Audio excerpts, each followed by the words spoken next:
하나 강구하겠습니다. 우리 이서연 집사님 결혼식, 따님 결혼식이 내일 12시에 W 웨딩에서 있습니다. 그래서 교회에서 11시에 모여서 출발하도록 그렇게 하겠습니다. 지난 시간 우리가 6장을 살펴봤는데 전반부를 살펴보았습니다. 6장의 제목이 뭐였습니까, 여러분? 어린 양이 인을 떼시는 것이 제목입니다. 그죠? 5장은 제목이 뭐죠? 어린 양과 두루마리. 자, 그 6장에 인을 떼실 때 인을 뗀다는 말은 뭐냐면 예수님이 구원의 역사를 이 땅에 성취한다는 것입니다. 그 인을 떼실 때 첫 번째 인을 떼실 때 나왔던 말이 무슨 말이었습니까? 흰말. 흰말은 복음을 말합니다. 예수님이 말씀했습니다. 천국 복음이 땅 끝까지 전파되리니 그때에 끝이 올 것이다. 그래서 천국 복음이 두루마리를 떼자마자 땅 끝까지 증거되는 이야기가 쭉 나오고, 두 번째 인을 떼실 때 나타났던 말은 무슨 말입니까? 붉은 말은 뭐죠? 그렇죠. 복음이 증거되어지는 가운데 복음을 전하는 자들이나 복음을 받아들이는 자들에게 핍박이 있다는 것을 이야기합니다. 예수님께서 마태복음 10장에 말씀했습니다. 내가 너희에게 화평을 주러 온 것이 아니라 검을 주러 왔다. 너희 원수가 집 안에 있다. 그렇게 하겠습니다. 복음을 받아들이고 복음을 전할 때 세상이 우리를 싫어하고 우리를 핍박할 수가 있다는 겁니다. 자, 세 번째를 떼실 때 무슨 말이 나왔습니까? 검은 말. 검은 말은 뭐죠? 기근입니다. 복음이 전파되는 곳에 핍박도 있고 기근이 또 찾아올 수 있다는 거예요. 경제적으로 우리가 예수님 믿을 때 핍박을 받고 때로는 어려움을 겪을 수가 있다. 그걸 보여주고, 자, 네 번째 인을 떼실 때 나타났던 말이 뭡니까? 청황색 말은 뭐죠? 사망이라고 딱 되어 있어요. 청황색 말은 요한계시록에 친절하게 사망이다. 그리고 음부가 뒤를 따르고 있다. 복음이 증거되는 곳에 핍박도 있고 때로는 경제적 어려움을 당하고 때로는 생명의 위협을 받는 죽음을 겪을 수가 있다는 거예요. 사망이 있는데 음부가 뒤를 따른다. 음부라는 것은 죽은 자를 데려가는 장소란 말입니다. 자, 그래서 이제 네 번째 인을 뗄 때까지 보니까 죽을 수도 있구나. 그러면 죽은 다음에 어떻게 되느냐를 보여주는 게 다섯째 인을 떼실 때 나오는 내용입니다. 우리 같이 한번 보겠습니다. 7절과 8절을 9절과 10절을 같이 읽어보겠습니다. 시작. 다섯째 인을 떼실 때 내가 보니 하나님의 말씀과 그들이 가진 증거로 말미암아 죽임을 당한 영혼들이 제단 아래에 있어 큰 소리로 불러 이르되 거룩하고 참되신 대주제여 땅에 거하는 자들을 심판하여 우리 피를 갚아주지 아니하시기를 어느 때까지 하시려 하나이까 하니. 자, 다섯째 인을 떼니까 나타났던 게 뭐냐면 제단 아래에 죽임을 당한 뭐가 있어요? 영혼들이 있죠. 단순히 죽었다 말하지 아니하고 죽임을 당했다 이렇게 말하는데, 이 표현이 요한계시록 5장에 그대로 나와요. 어린 양 대신 예수님을 함 따라합니다. 일찍 죽임을 당한 것 같더라. 일찍 죽임을 당한 것 같더라. 예수님에게 쓴 표현을 똑같이 죽임을 당한 영혼들이다 이렇게 말하고 있어요. 이것은 순교자들이 예수님이 걸어갔던 그 길을 동일하게 걸었다 이 말이에요. 예수님이 걸어가신 그 길을 동일하게 걷다가 순교를 당했다 이 말이에요. 우리가 예수님 믿는다는 것은 예수님을 닮아가고 예수님이 가신 길을 함께 걸어가는 것인 줄 믿습니다. 그래서 책 제목 가운데도 예수님이라면 어떻게 하실까라는 책이 있어요. 예수님의 발자취를 따라가는 거예요. 그래서 여러분들이 믿음 생활을 잘하는 비결이 뭐냐? 어떤 일이나 어떤 문제를 만났을 때 항상 예수님이라면 어떻게 하실까? 그렇게 생각을 해보세요. 누가 여러분을 때리고 모욕하고 핍박한다. 그러면 어떻게 해야 되겠어요? 한 대 맞으면. 여러분 감정적으로 보면은 한 대 맞으면 몇 대 때려줘야 돼요? 2대는 안 되죠. 10대는 때려야 이제 속이 풀리죠.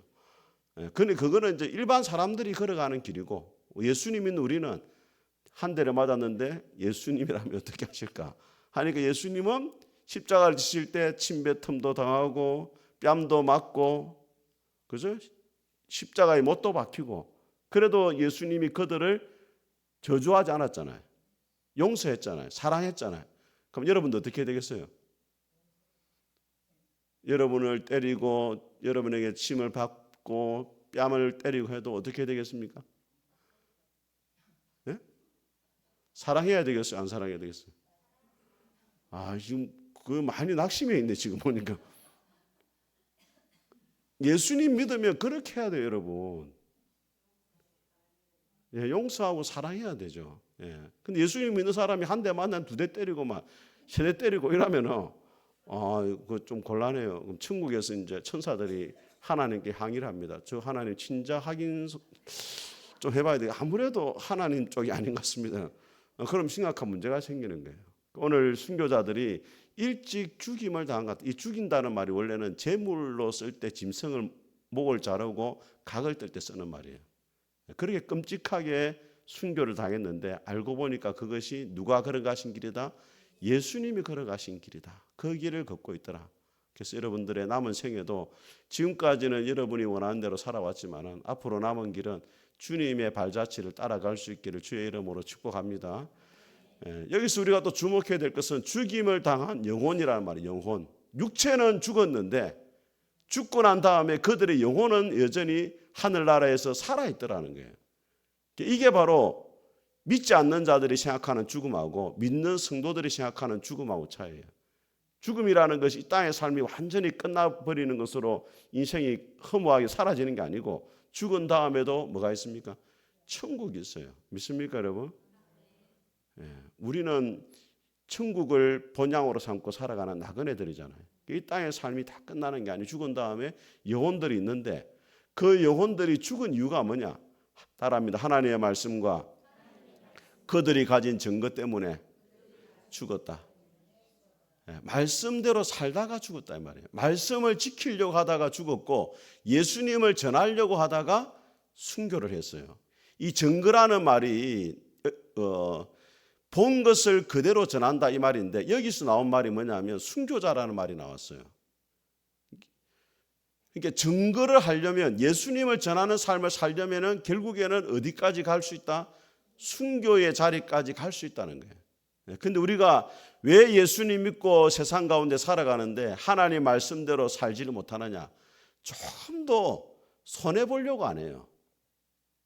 예수님 믿으면서도 조금 더 불이익을 당하는 걸 싫어하고 말씀대로 살고자 하는데 당하는 어려움을 겪으려고 하지 않는다는 거예요. 만약 여러분이 직장생활 하는데 직장 상사가 이 봄에 날씨가 너무 좋으니까 오늘은 등산 갑시다 주일날. 그럼 여러분 어떻게 해야 되겠습니까? 교회를 다니니까 당연히 안 됩니다. 주일 빠지면 우리 목사님한테 머리 찢어깁니다. 가야 됩니다. 그렇게 하겠죠. 근데 그렇게 말하는 순간 회사에서 어떻게 됩니까? 왕따가 되고 불이익을 당하잖아요. 그때 쉽게 거절한다는 게 참 말 그대로 쉬운 일이 아니에요, 여러분. 그죠? 직장에서 또 뭐 등산 모임 가고 골프 모임 가고 또 예를 들어서 친한 사람 결혼식 있을 때 주일날 있다. 근데 그 당사자가 사장님 아들이다. 결혼한다고.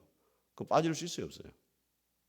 쉬운 게 아니에요. 완전 빠지면 불이익을 당할 수 있거든, 회사 내에서. 사장님한테 찍히게 되고 승진에 문제가 생기고. 그런데 그런 걸 감수를 해야 된단 말이에요. 오늘 순교자들은 뭐였습니까? 목숨을 걸고 말씀을 지키고 예수님을 증거했단 말이에요. 예수님 믿는 자의 삶이 결코 쉬운 삶이 아니라는 것을 요한계시록에 계속 이야기를 해요. 우리가 예수님 믿는다는 게 단순히 예수님 믿습니다. 이게 끝나는 게 아니고 예수님 믿는 자의 삶은 반드시 뭘 치러야 되느냐? 대가를 지불해야 돼요. 그래서 예수님이 말씀했잖아요. 나를 따라오려거든 자기를 부인하고 뭘 져야 돼요? 십자가를 지고 나를 따라와라. 십자가는 뭡니까? 죽음이잖아요. 죽음. 죽음을 각오하고 따라와야 되지. 그냥 예수님 믿는구나. 예수님 믿습니다. 그렇게 입으로 고백한다고 되는 게 아니란 말이에요. 우리가 우리 자신 한번 돌아봐요. 내가 진짜 예수님 믿으면서 손해를 보고 불이익을 당하고 불편을 감수하고 사람들로부터 왕따를 당하고 이런 거를 감당하면서 살아왔는지, 아니면 그런 불편을 겪기 싫어가지고 선택의 갈림길에 왔을 때 하나님의 말씀을 저버리고 내가 원하는 길을 걸어오진 않았는지 우리 자신 한번 돌아볼 수가 있어야 됩니다. 오늘 이 순교자들이 하나님의 말씀과 그들이 가진 증거 때문에 죽임을 당했는데 그들이 있는 장소가 어디라고 말하고 있습니까? 우리 같이 한번 읽어보겠습니다. 자, 우리 9절을 같이 읽어보겠습니다. 시작. 다섯째 인을 떼실 때 내가 보니 하나님의 말씀과 그들이 가진 증거로 말미암아 죽임을 당한 영혼들이, 자, 어디에 알아 있다고요? 여기서 말하는 제단은 어디냐면, 여러분 우리가 성막을 보게 되어지면은 성막에 들어가면 입구에 제일 먼저 나오는 게 번제단입니다. 번제단에서는 뭘 합니까? 제사장이 잡은 고기를 제단 위에 올려가지고 태우잖아요, 그죠? 그죠? 그 제물을 하나님 앞에 올려드리는 장소가 뭐예요? 제단이에요. 그들의 영혼이 제단 아래에 있다 이 말은, 세상적으로 볼 때는 그들이 정말로 비참하게 죽었고 억울하게 죽었고 때로는 바보 같은 선택을 해가지고 죽었지만은 하나님이 그 영혼들의 헌신과 수고를 향기로운 제물로 받으셨다. 이것을 이야기하는 거예요. 너희들의 죽음이 결코 헛된 죽음이 아니고 하나님이 너희들의 죽음을 향기로운 제물로 받으셨다. 그러니까 너희들의 죽음이 헛된 죽음이 아니라는 것을 기억해라. 하나님 보시기에 가장 가치 있고 복 있는 죽음이다. 그렇게 인정을 해 주신 거예요. 여러분 우리가 예수님 믿을 때 때로는 우리가 열심히 수고하고 애를 써도 사람들이 알아주지 않는 것처럼 생각될 때가 있어요, 없어요? 사람들이 알아주지 않으면 서운해요, 안 서운해요? 앞에 있는 목사가 안 알아줘도 막 서운해가지고 막 삐끼고 막 이런, 예? 그런 게 있잖아요, 여러분. 우리가 하는 게 진짜 열심히 교회를 위해 헌신하고 수고하고 기도도 열심히 하고 했는데 참 아무도 알아주는 사람이 없고 배나는 것도 없고 내 수고가 진짜 의미가 있나 이렇게 생각될 때가 있잖아요, 그죠? 예, 그런데 오늘 본문에 하시는 말씀이 뭐냐? 너희들이 하는 수고를 주님이 잊지 않고 다 받으신다는 거예요. 여러분의 섬김을 하나님의 제단 앞에 다 받으시고 여러분의 봉사와 여러분의 기도와 여러분의 물질에 대한 헌신도 주님이 다 받고 기억하고 계시는 줄 믿습니다. 그러면은 이 순교의 제단 아래 있는 영혼들이 하는 기도가 뭐냐? 우리 10절을 같이 읽어보겠습니다. 시작. 큰 소리로 불러 이르되 거룩하고 참되신 대주제여 땅에 거하는 자들을 심판하여 우리의 피를 갚아주지 아니하시기를 어느 때까지 하시려 하나이까? 자, 하나님을 참되고 거룩하신 대주제여, 주제라는 말은 주인이여 이 말입니다. 온 세상 만물의 주인 되시고 역사를 주관하시는 분이여 이렇게 고백하는 거예요. 신앙 고백입니다. 여러분 그 당시에 로마의 황제의 우상을 세워놓고 우상 앞에 절하게 하면서 황제가 온 세상의 주인이고 황제가 온 세상의 참된 신이다 이렇게 고백하겠단 말이에요. 근데 그 고백을 하지 않으면은 순교를 당하는 거예요. 근데 이들이 하나님 앞에 와서 하는 말이 뭐냐면 황제가 신이 아니고 하나님만이 우리의 대주제가 되십니다. 하나님만이 참된 신이 되시고 참된 주인이십니다. 그렇게 고백하고 뭘 기도하느냐? 땅에 있는 자들을 심판하여 우리의 피를 갚아주지 아니하시기를 어느 때까지 하시려 하십니까? 자, 이걸 어떻게 보면은 원수를 갚아달라는 것 같이 보여요. 개인적인 어떤 감정이 있어가지고 하나님 내가 억울하게 죽었는데 원수를 갚아주십시오. 이렇게 기도하면 돼요, 안 돼요? 여러분 예수님은 죽을 때 뭐라 말했어요? 저들의 죄를 용서해달라 했잖아요. 스데반 집사님 죽을 때 뭐라 했습니까? 저들의 죄를 용서해달라 했잖아요. 그런데 지금 제단 아래 있는 순교자들은 왜 피를 갚아달라고 이야기하고 있습니까? 어떻게 보면 개인적인 감정을 이야기하는 것처럼 보이지만은 이 갚아달라는 이 말의 원래 뜻이 뭐냐면 하나님의 공의를 세워달라 이 말이에요.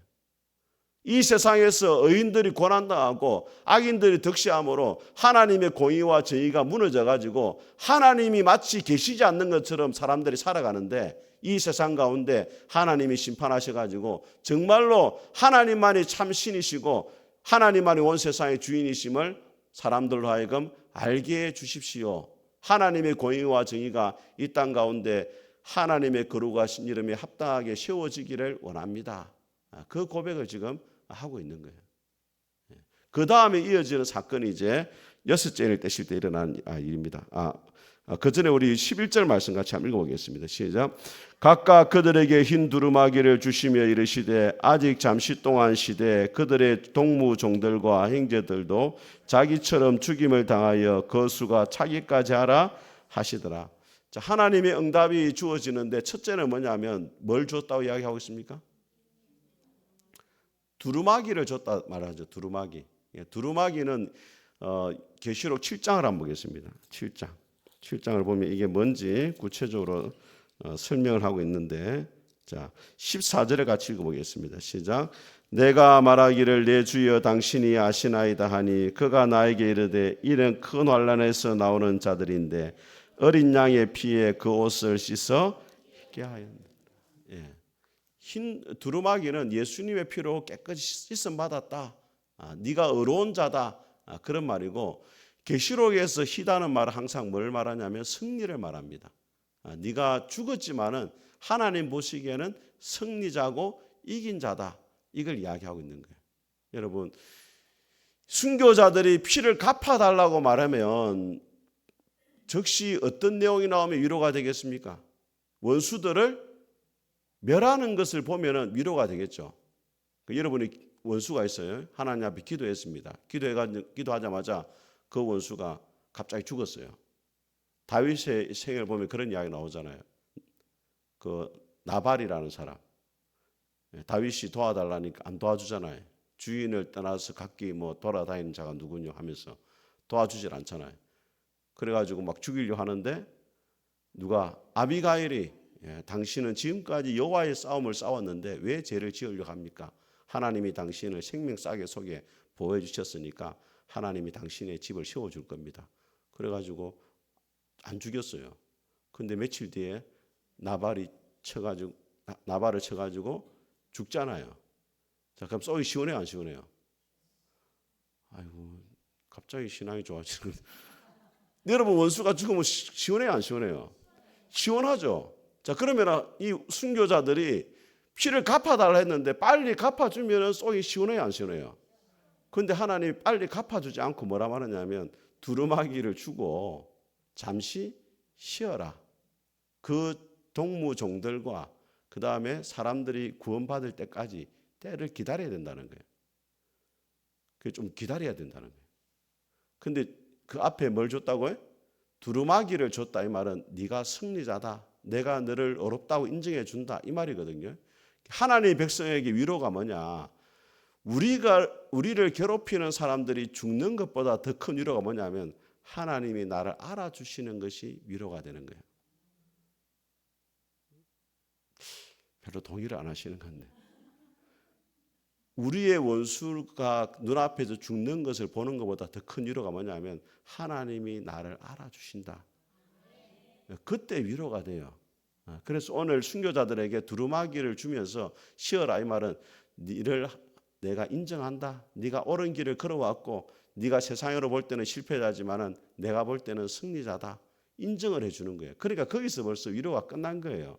그 다음에 하나님의 조치가 뭐냐면 여섯째 인을 뗄 때 이 세상이 심판을 받는 거예요.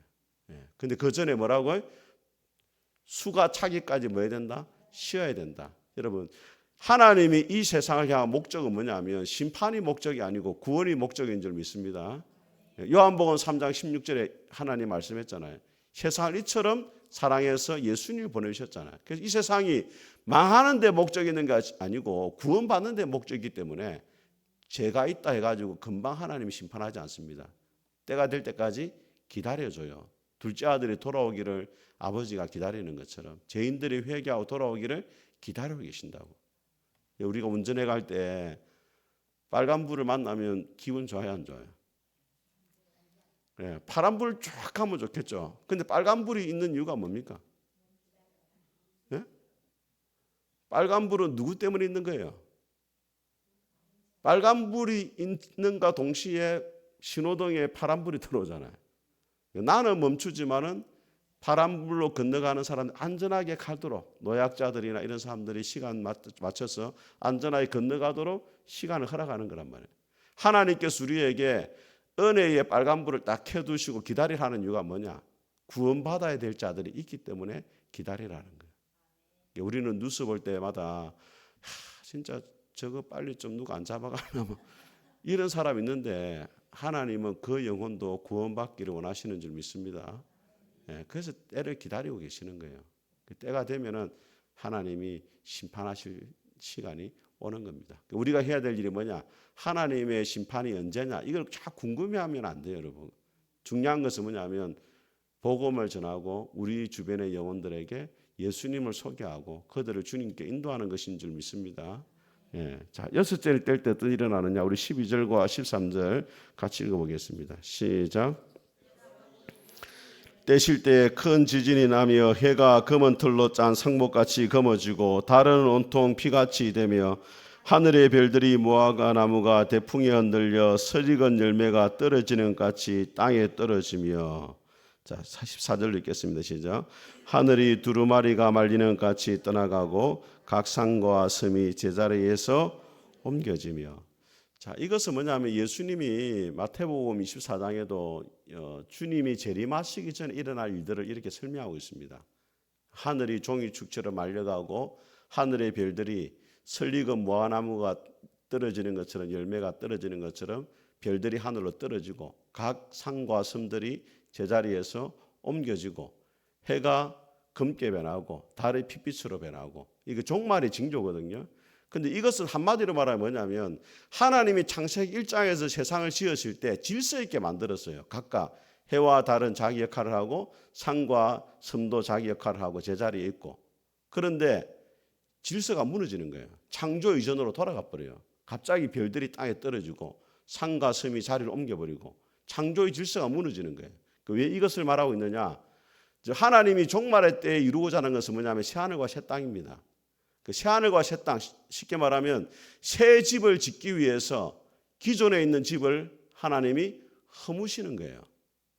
옛 창조, 죄로 오염된 세상을 사라지게 하시고 그 다음에 새하늘과 새 땅을 만들어 가시는 과정을 이렇게 보여주고 있는 것입니다.